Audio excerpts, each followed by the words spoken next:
ప్రభు రాకడ ఒకటే అనేది ఉంది మనకి.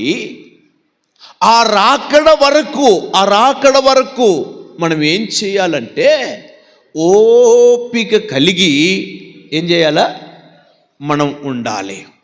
ఓపిక లేని వారిగా మనం ఉండకూడదు అని చెప్పి ఎగ్జాంపుల్ ఒక మాట చెప్తూ ఉన్నాడు.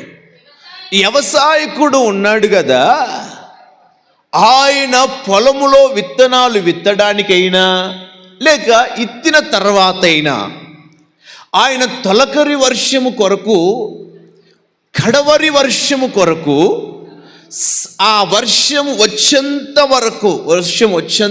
వరకు అతడు ఏం చేస్తాడట, ఆ పొలములో ఇత్తిన ఆ ఇత్తనానికి తగిన ఫలం వచ్చేదాని కొరకై, ఈ వర్షం కొరకై లేదా భూమిలో ఇత్తిన ఆ పంట కొరకై ఆయన ఓపిక